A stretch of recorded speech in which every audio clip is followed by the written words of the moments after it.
All right, we're back on the BCS experience. And let's get right back to that history again. This is the date, it's a Thursday. It's September the 11th.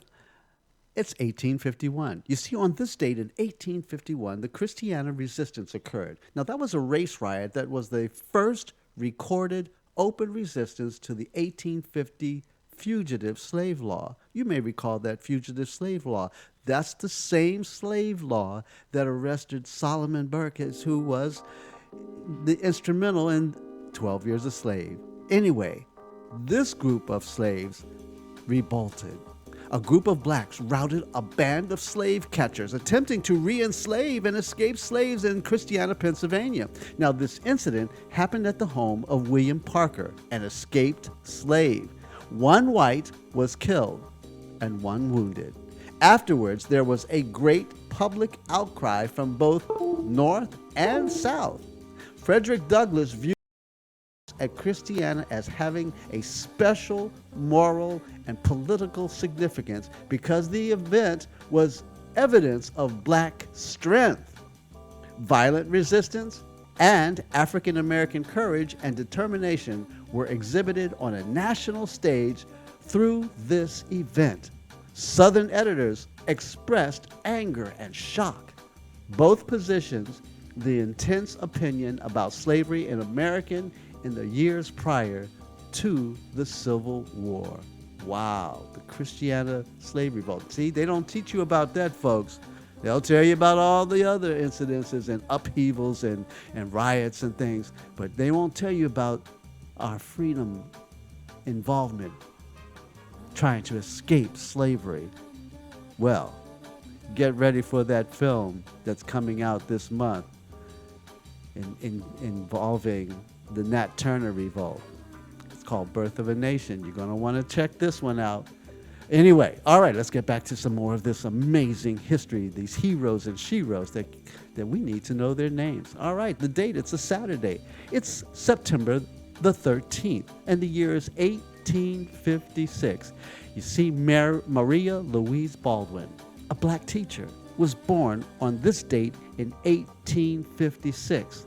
Now, Maria Baldwin was the oldest daughter of Peter L. and Mary E. Baldwin of Cambridge, Massachusetts, where she spent all of her school days. And at the age of 5, she entered the Sargent Primary School, attended the Alston Grammar School, and finally the Cambridge High School, graduating in 1874.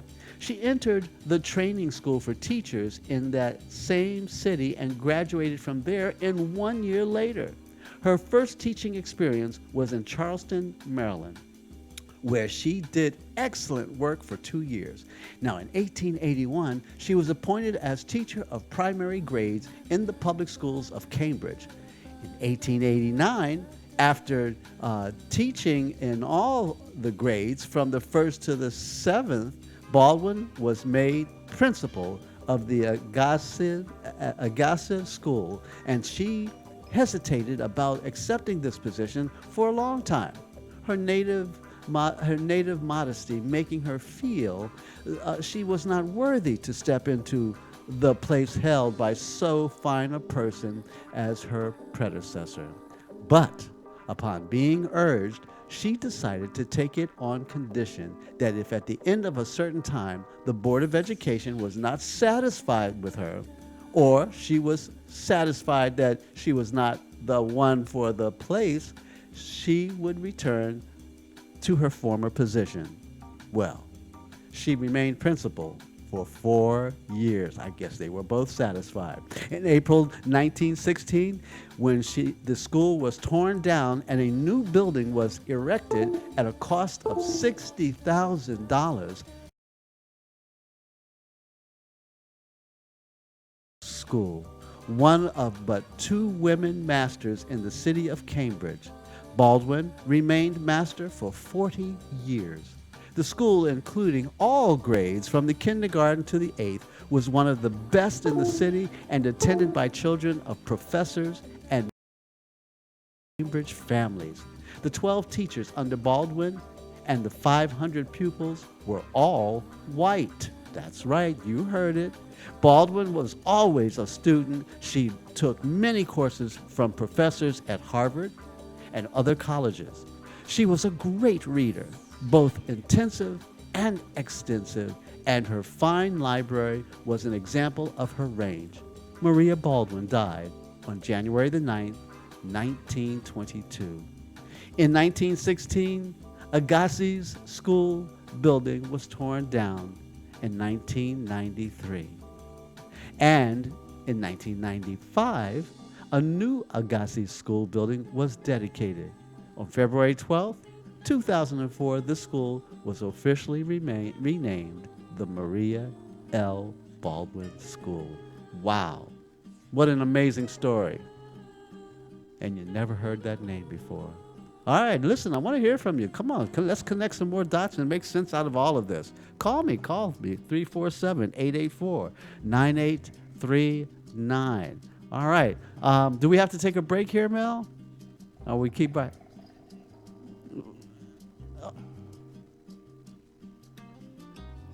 Okay, well, I'll tell you what, let's just take that break. We'll come on back and right after these very important messages from GoPro Radio, and we'll give you some more of this amazing history on the BCS Experience.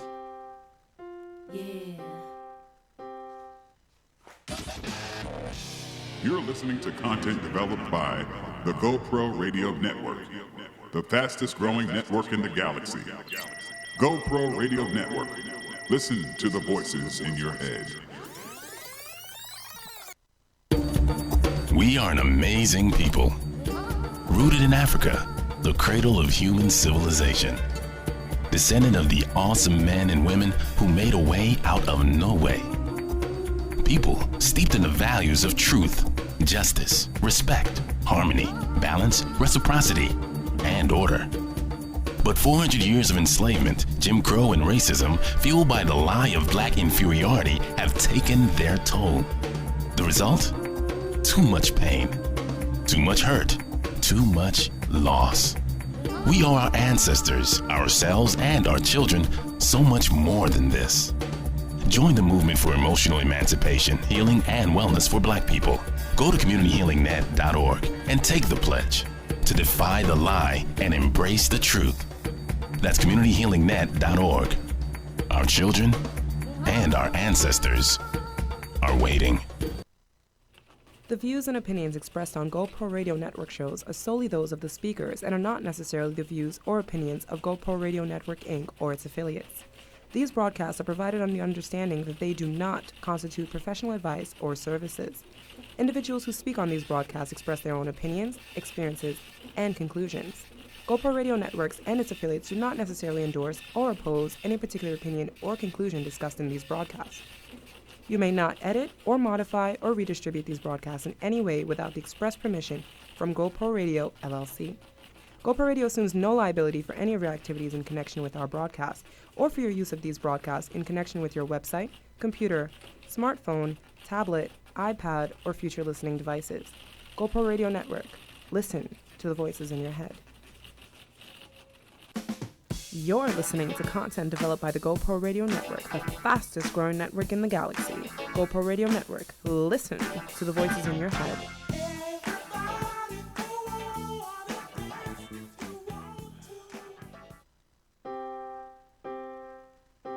All right, already.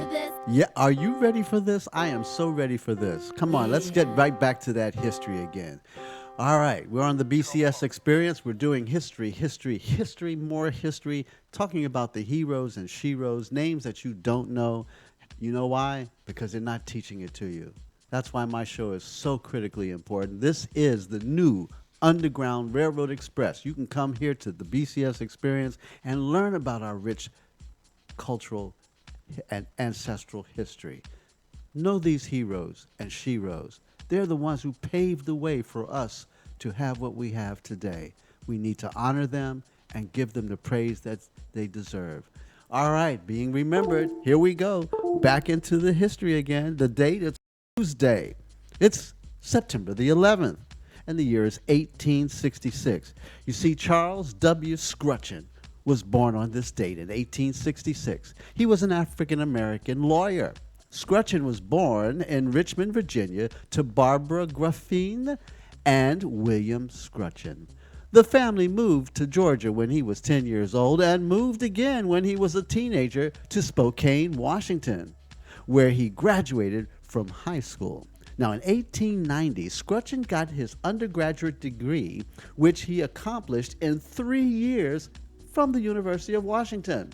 He worked as a Pullman porter and a hotel waiter in Detroit, Buffalo, and St. Paul, Minnesota, before deciding to go to law school. Now, after a failed marriage, Scrutcheon, at 25, entered the law school at the University of Michigan in Ann Arbor. He graduated in 1893, relocated to Chicago, and began his practice under Edward H. Morris. Well, in 1894, he went back to Ann Arbor to get his master's degree, and 4 years later arrived in St. Paul, Minnesota. There, he became friends with two black attorneys, Frederick McGee and William T. Francis. Later, in 1898, Scrutcheon started practicing law in Bemidji, Minnesota. Well, Scrutcheon married Laura P. Arnold in 1900. And like many of his professional peers, he grounded his practice in criminal law.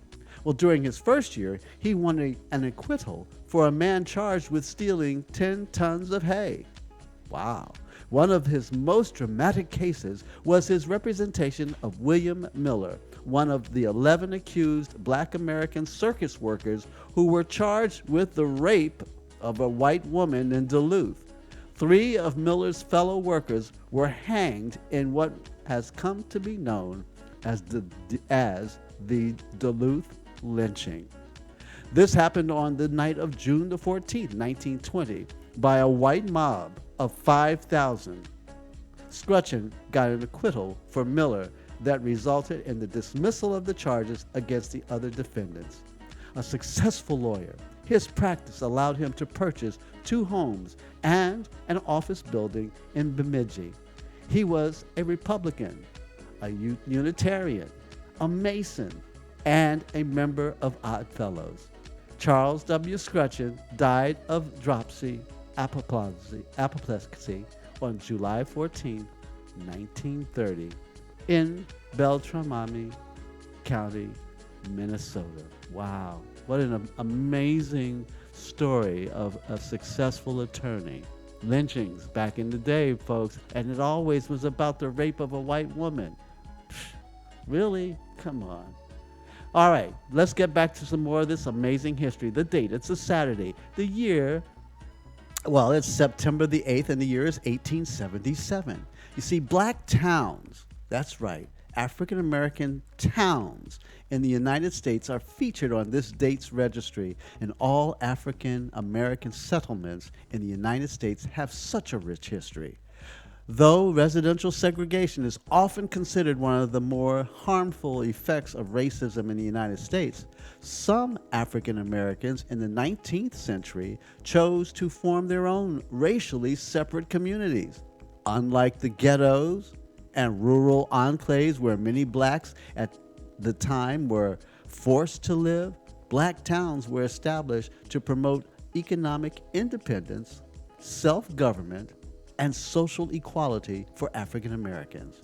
You see, more than 80 such towns, that's right, let's say it again, more than 80 such towns were settled in the 50 years after the Civil War.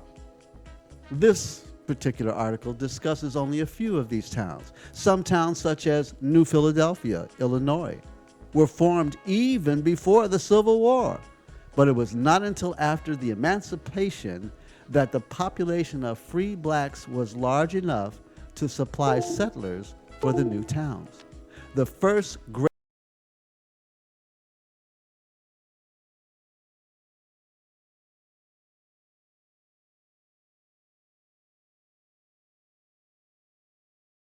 the civil and political rights they had recently acquired would disappear as well. Most African Americans in the South also faced limited educational and economic opportunities. Many responded to the call of Benjamin Pap Singleton, a former slave and Underground Railroad conductor whose publicity tour promotional posters helped arouse what historians call the Kansas fever of the late 1870s. You see, tens of thousands of African Americans left their homes headed for Singleton's Cherokee County colony, or Nicodemus, in Graham County, Kansas. Nicodemus was founded in 1877 by a corporation of members, 6 of whom were black. Circulars promoting the town as the promised land were posted throughout the South, and founders hosted visits by potential settlers. In 1879, the town's population stood at about 700. Well, after enduring a decade of harsh weather and bad crops, however, the town's residents were crushed by the 1887 announcement that the Union Pacific Railroad would bypass Nicodemus. In a fate shared by the majority of black towns that failed to attract a rail line, Nicodemus soon dwindled and died. Founded in 1904, Boley, Oklahoma, escaped the trouble that had doomed Nicodemus. Boley, one of the least 20 black towns in Oklahoma to thrive, and by 1907 it had at least 1,000 residents, and twice that many farmers settled outside of the town. In addition, Boley sang the praises of several businesses, churches, and an industrial school, and Booker T. Washington, who played an important role in the success of another black town, Mound Bayou, Mississippi, saw Boley as an example of black self-help. Its boom soon ended, however, as the Democratic Party gained control in Oklahoma, which achieved statehood in 1907. With the imposition of Jim Crow, segregation, and discrimination, Boley's population found itself effectively disenfranchised, and the town at the mercy of a ruthless state government. Now, although most towns were founded for the same reasons that white or biracial towns were founded, to exploit natural resources, provide opportunities for settlers, and make money for speculators, black towns shared certain unique characteristics. Black settlers sought not only to find economic and social freedom, but to center on ideals of racial uplift. Wow. Now, established in 1908, Allensworth, California. California was seen as a model city, a place to showcase African American respectability, industry, and initiative. Like many black towns, Allensworth's charter prohibited prostitution, gambling, and the sale of alcohol. Such goals, seen as being accommodating, were criticized by some African American leaders, such as Ida B. Wells. You see, black towns provided a nurturing environment, shielding residents from the everyday racism of white society and offering them opportunities not available in more diverse environments. Now, to digress here just for a second, one of those black towns, Tulsa, Oklahoma, the community of Greenwood, that was an established black town. It ultimately became the richest black town in America. And then, as you well know and well been documented on the evening of May 31st, 1920, celebrating Memorial Day,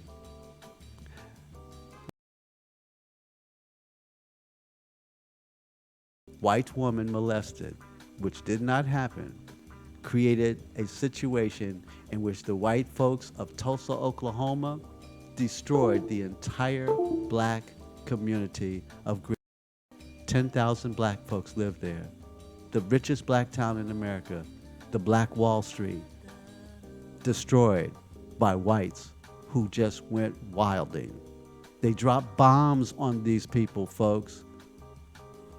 That's right, they dropped bombs on them from airplanes, killing, destroying all the 600 businesses and wiping out what was the richest black town in America, known as Black Wall Street.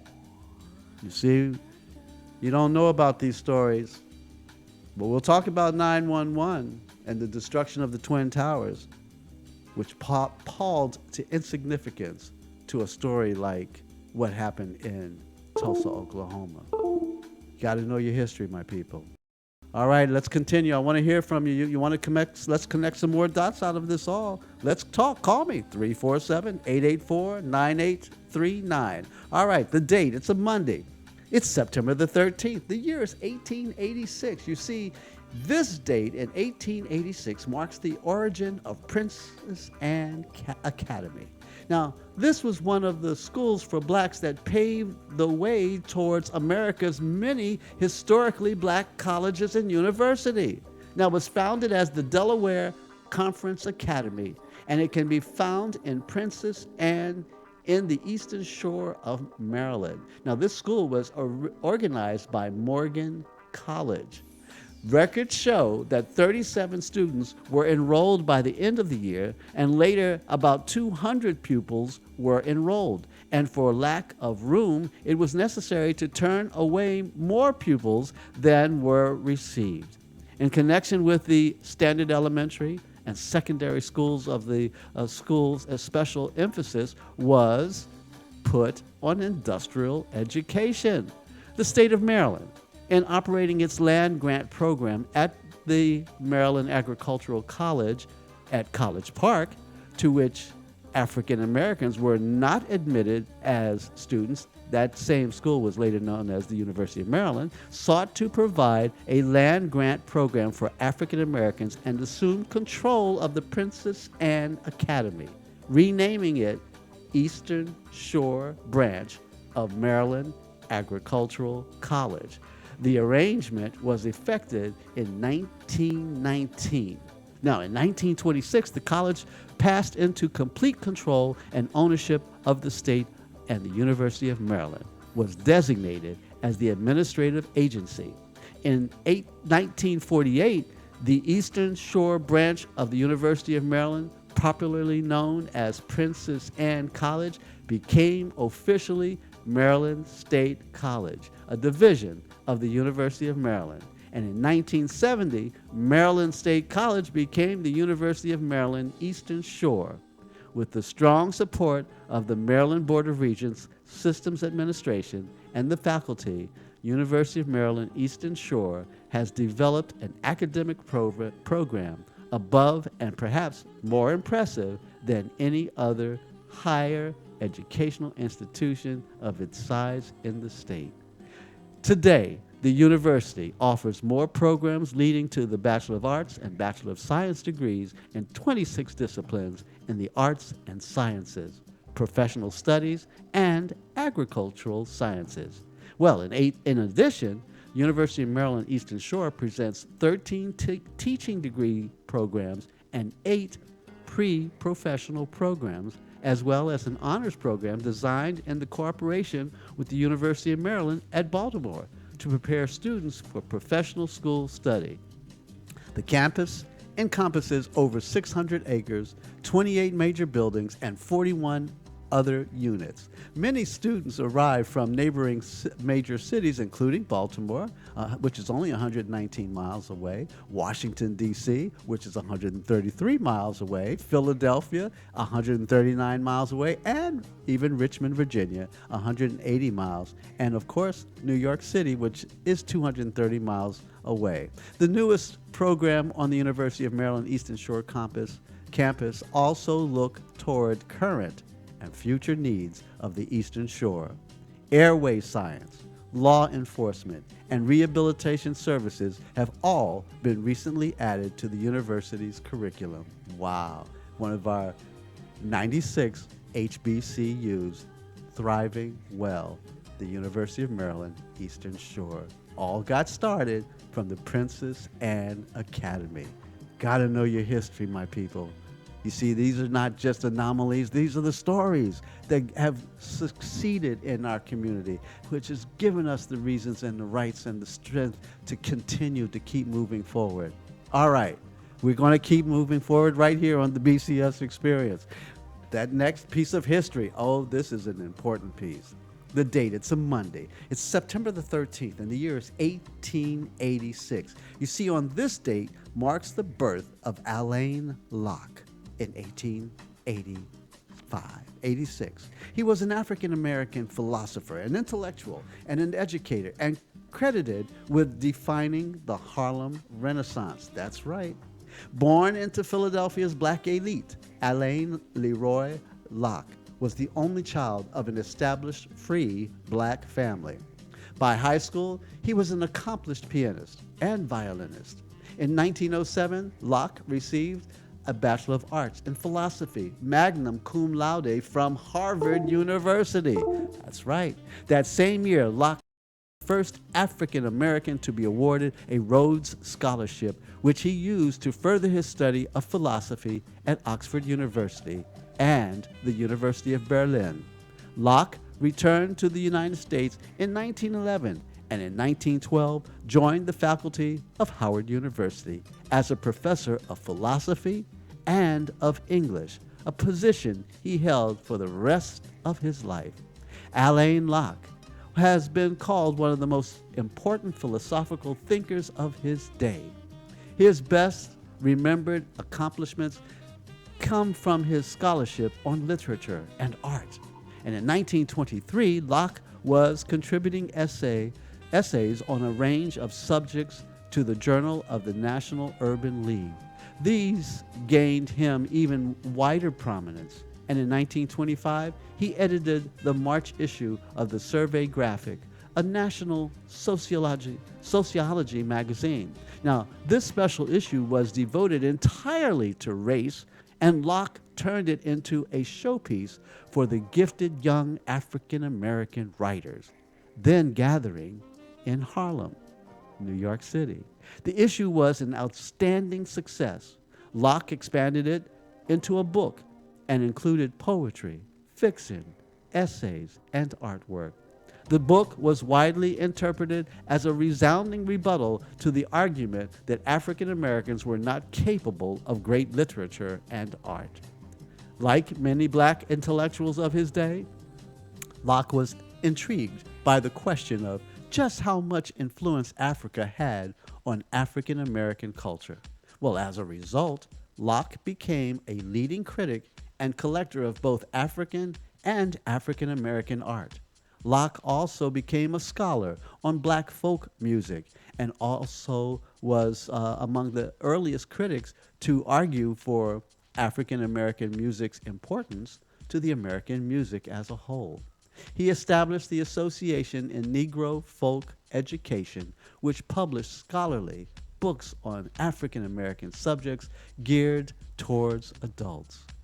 In 1935, at the age of 50, Locke published his first article on philosophy, and in 1942, Locke co-edited an anthology on global race relations, When Peoples Meet, A Study in Race and Culture, Contracts, which is considered the best legacy of his later intellectual work.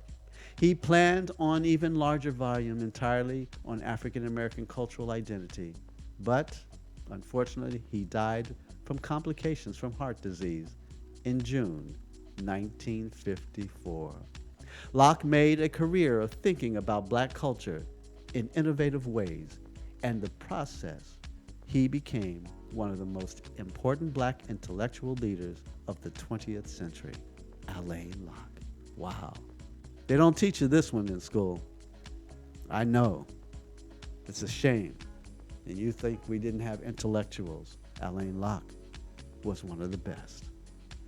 Anyway, let's keep moving forward. More heroes and sheroes. Oh, this next piece, you're going to enjoy this one. All right. The date, it's a Wednesday. It's September the 11th. The year is 1901. You see, on this date in 1901, we celebrate the song, We Shall Overcome. That's right, in 1901, We Shall Overcome is a protest song that became a key anthem of the African American civil rights movement during the 20th and 21st century. The gospel title, We Will Overcome, first appeared in print in the published lyrics to a 1901 hymn composition by Reverend Charles Tindley of Philadelphia. Tindley was an African Methodist Episcopal Church minister, AME minister, who composed many hymns and lyrics, some 50 of which are known to have survived. I'll Overcome Someday was a hymn on or gospel music composition by the Reverend Charles Albert Tindley of Philadelphia that appeared together with 7 other songs in a hymnal published that same year. The present version is an adaptation by Zilphia Horton, Guy Carawan, and Frank Hamilton, and Pete Seeger. That's right, the same Pete Seeger, the folk singer, who share the artist half of the rights. And TRO, the Richmond organization, which includes Ludlow Music, Essex, Folkways Music, and Hollis Music, which holds the publishing rights for or 50% of the royalties money. Seeger, Pete Seeger, explained that he took out a defensive copyright on advice of his publisher, TRO, the Richmond organization, to prevent someone else from doing so. And at the time, we didn't know Lucille Simmons' name.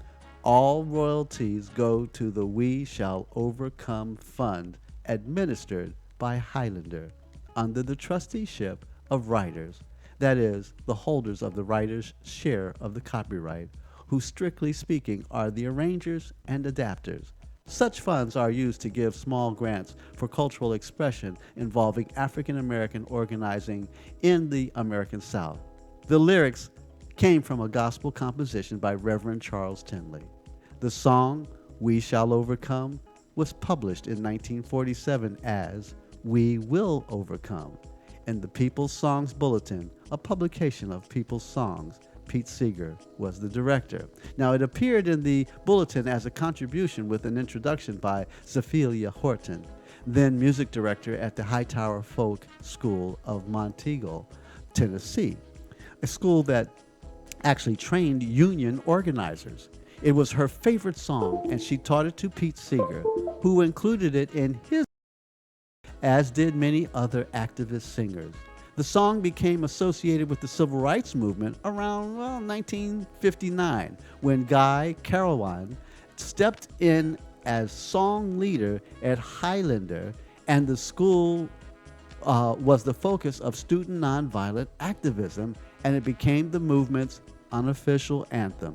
Seeger, Joan Baez, and other folk singers in the early 60s sang the song at rallies, folk festivals, and concerts in the North, giving it more exposure.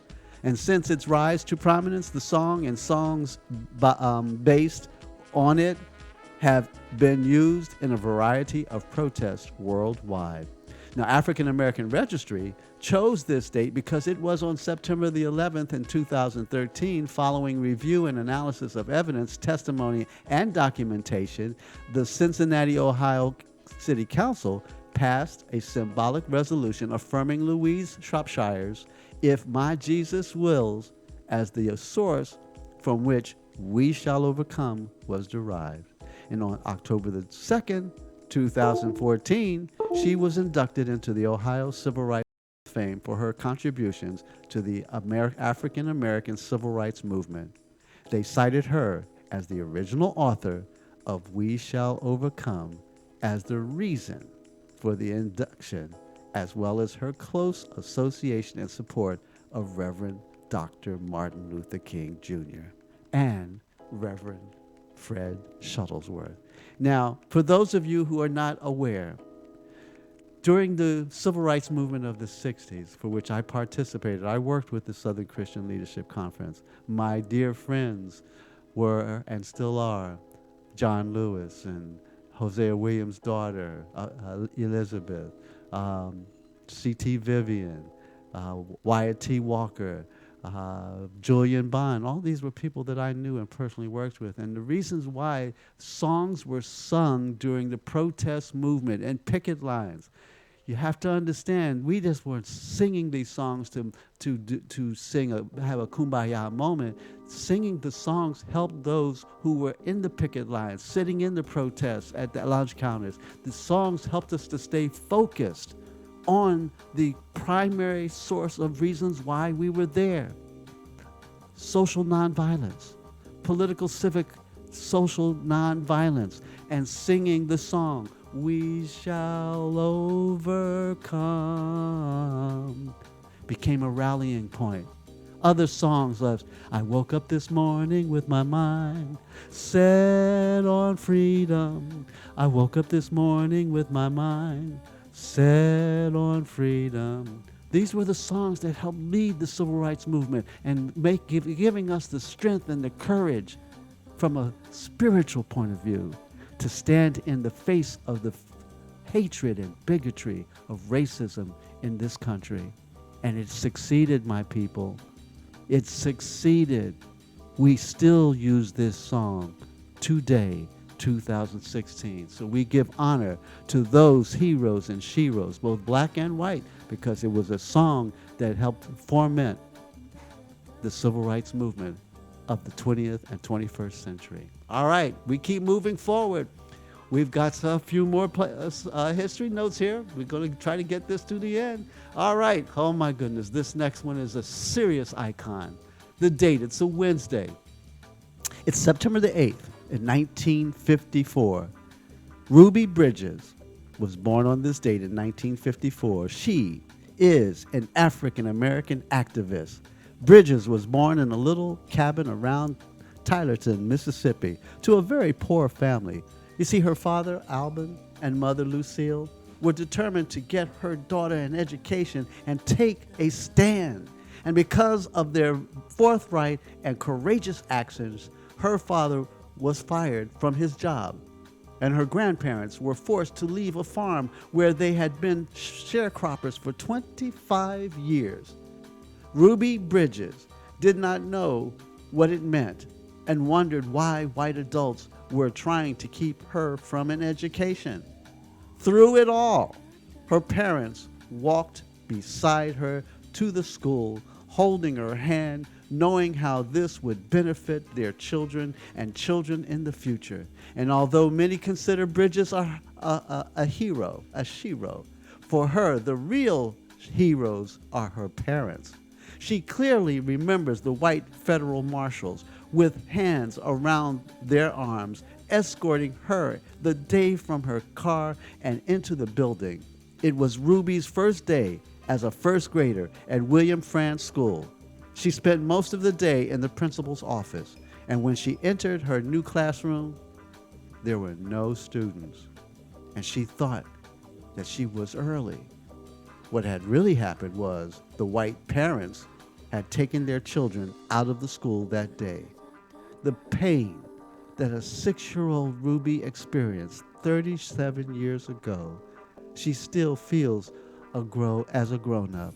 Now, according to Bridges, who was 37 years ago, fate led her to the job of improving the quality of education for all black children.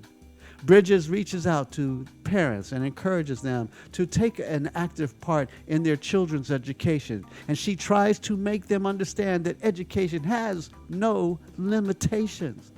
She stresses moral responsibility one another regardless of the color of the skin. She tries to improve the social, economic, and political status of children no matter what color, and to do all she can to ensure a better life for children and adults. Bridges, now Ruby Bridges Hall, still lives in New Orleans, and for 15 years she worked as a travel agent, later becoming a full-time parent to her 4 sons, and she is now the chair of the Ruby Bridges Foundation, which she formed in 1999 to promote the values of tolerance, respect, and appreciation of all differences. Her parents later divorced. Describing the mission of the group, she says, "Racism is a grown-up disease, and we must stop using our children to spread it." In 1993, Bridges Hall began looking after her recently orphaned nieces, and then attending William Frantz Elementary as their aunt had before them. She began to volunteer as a parent liaison 3 days a week, and eventually publicity related to Cole's children's book caused reporters to track down Bridges Hall and write stories about her volunteer work at the school, which in turn led to a reunion with teacher Henry. Henry and Bridges Hall now sometimes make joint appearances in schools in connection with the Bridges Foundation. Bridges was the subject of Lori McKenna's song Ruby's Shoes. Bridges' childhood struggle at William Frantz Elementary School was published in the 1998 made-for-TV movie Ruby Bridges. In 2001, Bridges was awarded the Presidential Citizens Medal by President Bill Clinton. Bridges lost her home during Hurricane Katrina in 2005, and in 2006, the city of Alameda Unified School District dedicated a new elementary school to Ruby Bridges and issued a proclamation in her honor. She was also honored in the Anti-Defamation League's Concert Against Hate that same year. In 2007, the Children's Museum of Indianapolis unveiled a new exhibit documenting Ruby's life, along with the lives of Anne Frank and Ryan White. Wow. Ruby Bridges Hall. The iconic picture of Ruby Bridges is the Norman Rockwell picture of that little black girl surrounded by Justice Department agents leading her to school. How can you not honor this woman? How can you not know that to pay it forward means to get that education?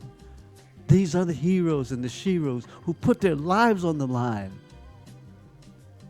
You've got to understand the importance of who we are as a people. Honor these men and women who put their lives on the line for us today. Ruby Bridges Hall. My God.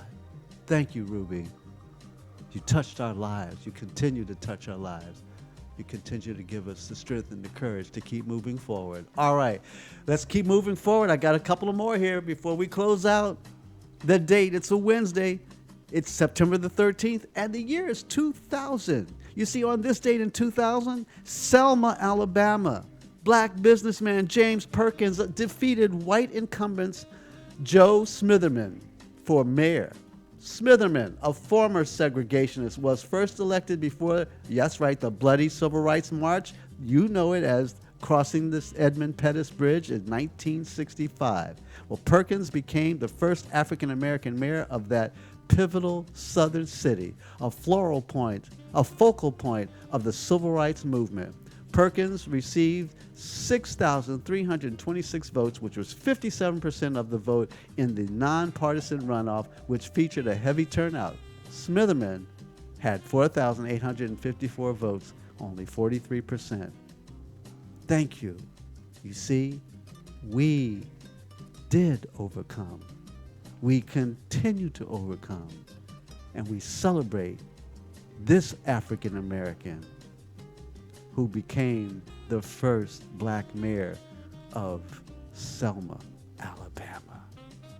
Wow. Mr. Perkins, James Perkins, we salute you. You're a hero. All right, now, we're going to close out our show here. I got something extraordinary. I really want to show this to you. This is so critically important. I call this section the BCS Experience Blog News Snaps. Here's the piece itself. This is the pain of racism that America has inflicted upon us, the African American. And there is no way we will ever forget the depth of the cruelty of such bigotry and hatred. Watch this particular piece. Hashtag, my people, Black Lives Matter. Past, present, and future. Roll that tape to the end of this show on the BCS Experience. The fear that white people had of black people was so deeply internalized and reinforced by church and government and business that black town halls were burned, black churches were burned. And if a black man defended himself against the aggressor, against a white man, not only could he be killed, but his family could be killed. He might be subjected to hours of torture. In some cases, more than one, a black man was tied on a log and burned from his feet up so that an extensive crowd of people could take pleasure out of the screams and the horror.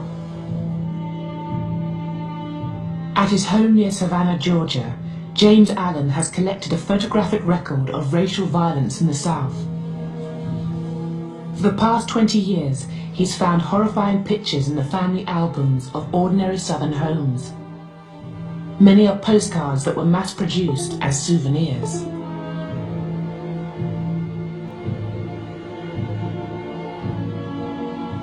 Some of these images were printed in the tens of thousands and sold for a dime or $1 a piece. Some of the postcards tell you where to write and the discounts you'll get if you buy 1, 10, or 100. They were sold in drugstores and pharmacies. They were sold on the street. I purchased a photograph from a woman. The photographer sold them door to door. Her mother bought the image for $2.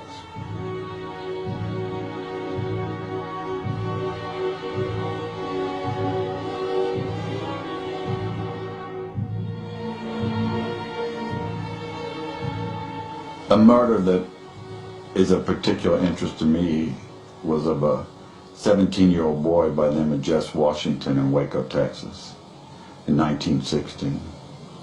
He was seriously mentally challenged. The wife of the farmer that he worked for was found dead. He was arrested.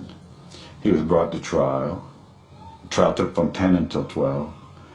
And when the jury came back at noon and found him guilty, someone in the courtroom, and it would have been anyone in the courtroom, screamed out, "Get that nigger." And one of the worst and cruelest treatments of a human being began. Jess was kicked down out of the courthouse, down the back steps where a crowd of several hundred was waiting for him. They put a chain on his neck. There were 16,000 people crowding the street to watch this boy be tortured. Jess was tied to the chain over a branch of a tree. The fire was started. They raised Jess from the fire up into the air so that the crowd could see him. There were cheers, like at a football game, cheering the torturers on. When Jess tried to climb up the chain, hand by hand, they cut his fingers off one by one so that all he could do was slap the chain. They lowered him back down in the fire. A man came up and castrated him. Another man kept a pole so that he couldn't crawl out of the fire. And time and again, they pulled him up to keep him from dying so that the crowd could be satisfied. Until he finally died.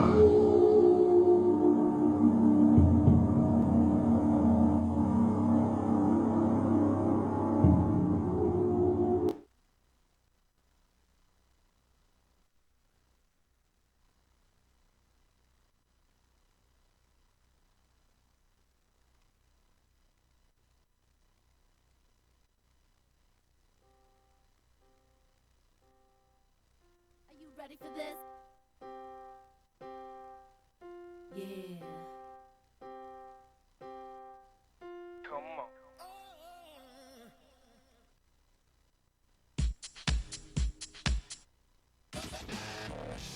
You're listening to content developed by the GoPro Radio Network, the fastest growing network in the galaxy. GoPro Radio Network. Listen to the voices in your head.